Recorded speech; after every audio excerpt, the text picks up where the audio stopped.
When you first see a headline like this, Trump threatens 100% tariffs on Canada, throws around a line about Governor Carney, and suddenly Greenland is dragged into the conversation. It feels chaotic, even absurd. It feels like political theater, a spectacle designed to grab attention. And you might reasonably think this is just another episode in the long running reality show of modern politics. But I want to slow this down with you because beneath the noise, there is a very old and very serious economic story playing out, one that affects your job, your prices, and the balance of power between countries and classes in ways that rarely make the headlines. Let me start with what officially happened, at least on the surface. Donald Trump once again raised the idea of imposing massive tariffs, this time floating a figure as high as 100% on Canadian goods. Canada, one of the United States' largest trading partners, suddenly becomes a target. Alongside that, he uses language that blurs diplomatic norms, referring to Canadian leadership in a way that sounds less like international relations and more like internal hierarchy. And then, almost as a side note, Greenland appears in the rhetoric, a reminder of earlier moments when Trump spoke openly about acquiring territory as if nations were real estate listings. Now, tariffs are not mysterious tools. A tariff is simply a tax placed on imported goods. When a government imposes a tariff, it raises the price of foreign products entering the country. The official justification is usually protection. Protect domestic industries, protect domestic jobs, punish unfair trade practices. That sounds straightforward, even appealing, especially if you are worried about your job or your community. But the real question, and the one almost never explored carefully in mainstream coverage, is who actually pays and who actually benefits when tariffs are used this way. To understand why this matters, we have to remember how deeply integrated the US and Canadian economies are. Cars, lumber, energy, food, industrial components, these things cross the border back and forth multiple times before they ever reach a consumer. When you slap a 100% tariff on something in that system, you are not just taxing a foreign company, you are disrupting an entire supply chain that involves workers, small suppliers, and consumers on both sides of the border. And yes, that disruption shows up in prices you pay and in jobs that suddenly become less secure. So why make the threat at all? This is where the background matters. Trump's political brand has long relied on presenting himself as the tough negotiator, the strong man who can bully better deals out of other countries. Tariffs become a kind of economic weapon, a visible symbol of power. But power for whom and at whose expense? When you hear threats like this, you are not listening to an abstract debate. You are hearing a signal to corporations, to investors, and to political bases about who will be protected and who will be pressured. The language about Governor Carney and the casual way Greenland is invoked are not accidents. They reflect a mindset in which economic dominance and political dominance blur together. Countries are treated less as sovereign partners and more as assets to be managed, disciplined, or acquired. That may sound extreme, but it fits very neatly with a capitalist logic that treats everything, land, labor, even governments, as instruments for accumulation. I want you to pause here and ask yourself something. When leaders talk this way, who do they imagine absorbing the shock? It is rarely the billionaire executives. It is usually workers, consumers, and communities who are told to tighten their belts for the sake of national strength. And that is the hidden story behind the chaos. This is not random. It is a familiar pattern where economic tools are wielded for political theater, while the real costs are quietly shifted downward. To really see how this works, we need to walk through the mechanics calmly and concretely, because that is where the mythology starts to break down. Imagine a U.S. manufacturer that relies on Canadian steel or aluminum, or a construction company that depends on Canadian lumber. When a 100% tariff is imposed, that input does not magically become cheaper or more abundant at home overnight. The price doubles at the border.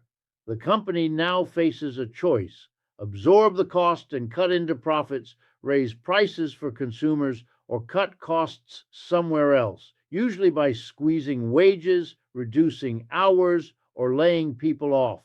In the real world, they often do some combination of all three. So when politicians say the foreign country pays, what they are really describing is a chain reaction that ends with you paying at the store or worrying about your paycheck. Now, defenders of tariffs will say this pain is temporary, that domestic production will rise and jobs will come back. Sometimes that happens at the margins, but it is far from guaranteed. Building new capacity takes time, investment, and planning. And in an economy already dominated by large corporations with global supply chains, those corporations have options. They can shift sourcing, automate more aggressively, or simply pass costs along. Small businesses and workers do not have those options. They are the ones stuck in the middle. This brings us to the role of Canada in this story. Canada is not some distant, low-wage manufacturing hub. It is a high-income country with its own labor protections, unions, and regulatory structures. The trade relationship between the U.S. and Canada has historically been one of integration rather than pure competition. When you attack that relationship with blunt instruments like massive tariffs, you are not protecting workers so much as destabilizing a shared economic space that millions of people rely on for stability. And then there is the political theater layered on top. Referring to Canadian leadership in dismissive or subordinate terms is not just a rhetorical flourish. It signals to domestic audiences that hierarchy is being asserted, that someone is being put in their place. This kind of language resonates with a certain political base because it mirrors workplace dynamics many people know all too well. The boss who humiliates, who asserts dominance publicly, who claims credit for strength while avoiding responsibility for consequences. That analogy is not accidental. Politics often borrows its emotional logic from the workplace under capitalism. The Greenland reference works the same way. It reminds people of earlier moments when Trump floated the idea of acquiring territory as if it were a business deal. On one level, it sounds ridiculous. On another, it reveals a worldview where sovereignty, democracy, and self-determination are secondary to strategic and economic value. Land becomes an asset.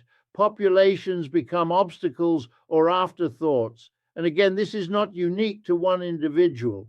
It is a pattern deeply rooted in the history of capitalist expansion. You might be wondering at this point who is actually driving these moves behind the scenes. Is it ideology, impulse, strategy, or something else? The honest answer is that it is a mix. There are political incentives to appear tough on trade. There are corporate interests that benefit from uncertainty and leverage. And there is a media environment that rewards shock and conflict over careful explanation. What gets lost is a sober discussion of who holds power in these arrangements and how that power is exercised. And here is why this should matter to you, even if you never think about Canada or Greenland. Trade wars, tariff threats, and economic brinkmanship create instability. Instability is not neutral. It tends to benefit those with reserves, mobility, and influence, and it harms those living paycheck to paycheck, those tied to specific communities, those without bargaining power. When economic policy becomes a stage for dominance rather than a tool for shared prosperity, the risks are socialized and the rewards remain private. So, as the headlines swirl and the rhetoric escalates, I want you to keep asking a simple question.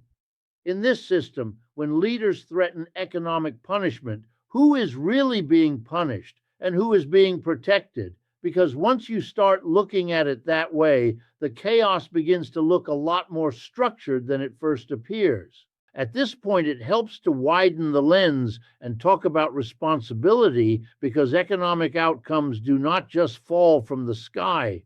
They are produced by decisions made by people in positions of power, operating within institutions that reward certain behaviors and punish others.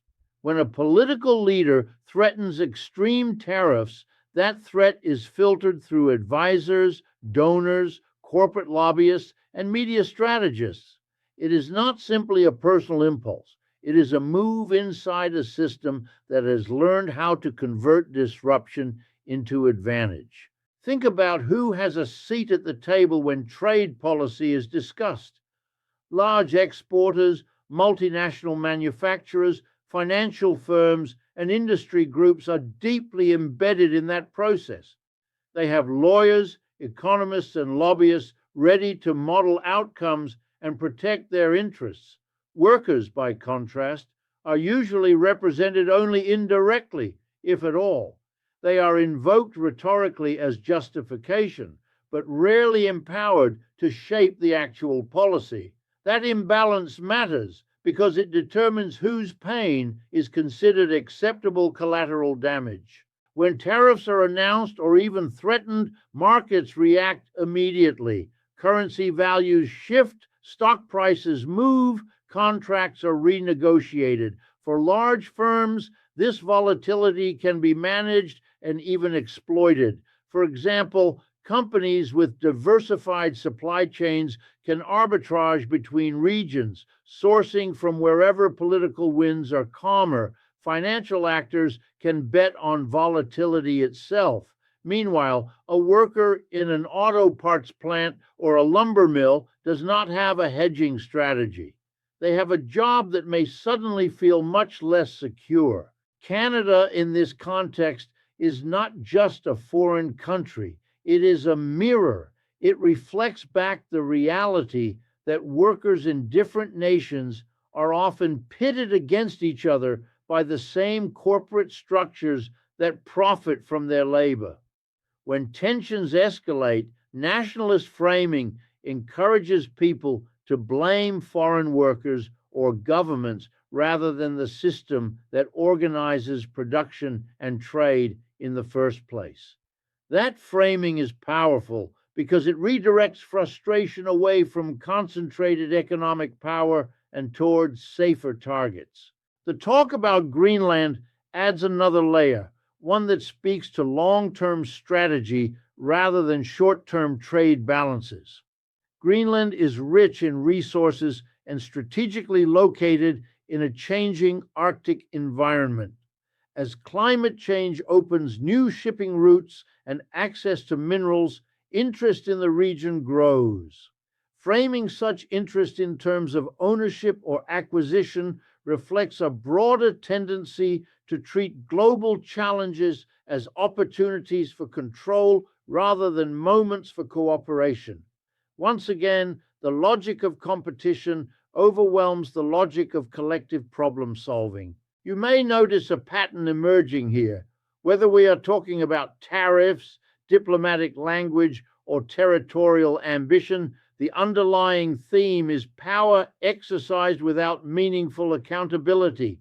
Decisions are made at the top, justified in the name of national interest, and absorbed at the bottom in the form of higher prices, job insecurity, and geopolitical tension. This is not a conspiracy. It is how hierarchical systems tend to function unless they are deliberately constrained. It is also important to be fair and clear. Not every use of tariffs is reckless, and not every concern about trade is illegitimate. There are real issues around environmental standards, labor rights, and industrial policy that deserve serious attention. The problem is not that trade tools exist. The problem is how they are deployed, by whom, and for what purpose. When they become instruments of spectacle rather than carefully calibrated policy, the costs escalate quickly. For you, sitting at home watching these stories unfold, the danger is numbness. The headlines blur together, the threats escalate, and it starts to feel like background noise. But this noise shapes the conditions of your life. It influences what you pay for housing materials, for food, for energy. It shapes whether your employer feels confident investing in stability or looks for ways to cut corners. And it affects how countries relate to each other at a moment when cooperation is desperately needed. So before we rush to the next breaking story, I want to stay with this one a little longer because it reveals something uncomfortable about our economic system. It shows how easily complex interdependence can be turned into a weapon, and how quickly the people least able to defend themselves are asked to bear the consequences. And that is a lesson worth sitting with, even when the headlines try to pull us somewhere else. At this stage, it is useful to step back and reflect on what this episode tells us about the structure of power itself, because individual personalities, however loud, do not operate in a vacuum. The recurring use of tariffs, territorial language, and economic threats points to a system that equates strength with domination rather than stability. In such a system, cooperation is framed as weakness and mutual dependence as vulnerability, even though modern economies are deeply interdependent by design. You might ask why this framing is so persistent when its costs are so widely felt. One reason is that it aligns neatly with corporate strategies that benefit from flexibility without responsibility. When uncertainty is high, firms with capital and scale can wait, relocate, or renegotiate. Workers cannot. Communities cannot. This asymmetry is not an accident. It is a feature of an economic order that prioritizes profit and control over resilience and well-being. There is also a psychological dimension that matters. Spectacle distracts. When public attention is focused on dramatic threats, insults, or grandiose claims, less attention is paid to the slow, structural issues that shape everyday life. Wage stagnation, housing shortages, healthcare costs, and environmental risk do not lend themselves to simple slogans. Tariffs and territorial bravado do. That makes them politically useful even when they are economically damaging. The case of Canada is particularly revealing because it disrupts the usual narrative of good versus bad trade partners. Canada is often held up as an ally, a stable democracy, a country with standards not unlike those of the United States. When even that relationship becomes a target, it exposes the emptiness of the claim that such policies are purely about fairness or reform. Instead, they appear as tools of leverage, applied wherever they generate the most political impact. Greenland once again serves as a symbol rather than a policy proposal. It represents the idea that strategic assets can be acquired or controlled through assertion rather than consent. That idea has a long history, and it is inseparable from colonial and imperial economic practices. Resources are valued more than people. Geography is valued more than governance. Recognizing that lineage helps explain why such comments resonate with some audiences while alarming others. For you as a viewer, the challenge is not simply to reject or accept any one policy, it is to see how these moves fit into a broader pattern that shapes your options and your future. When economic decisions are centralized and insulated from democratic pressure, they tend to serve those already positioned to benefit.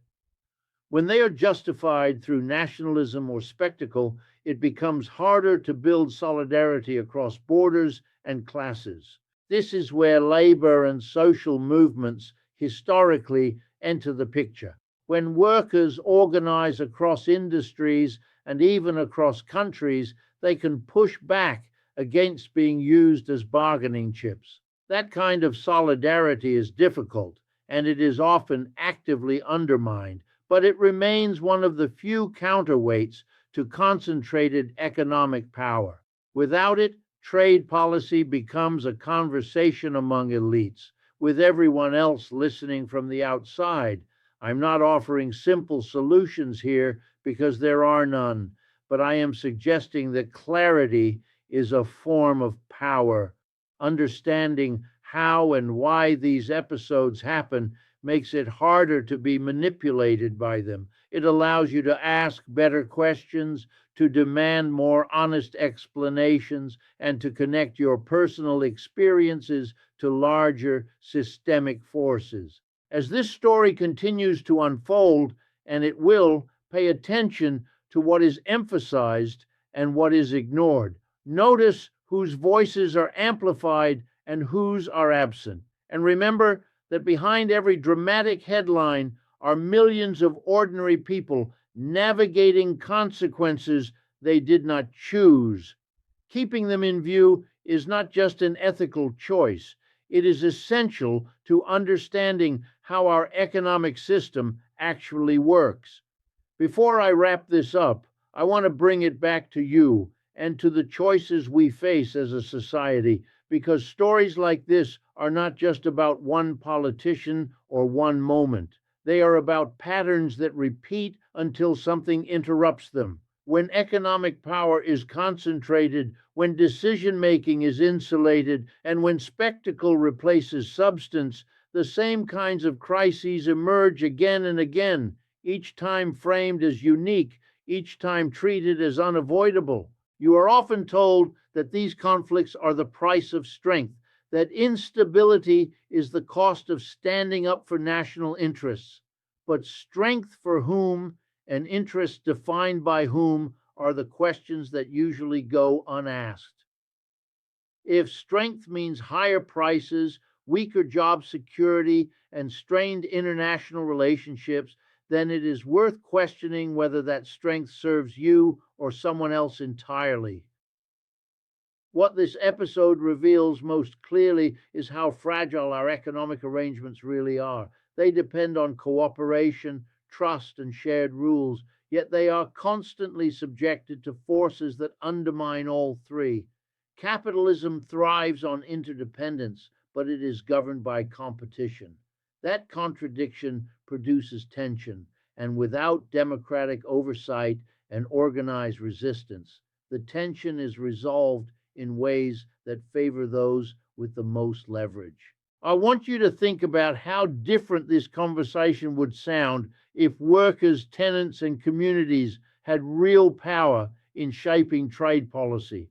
What if the goal were not to win a negotiation, but to ensure stability, sustainability, and fairness?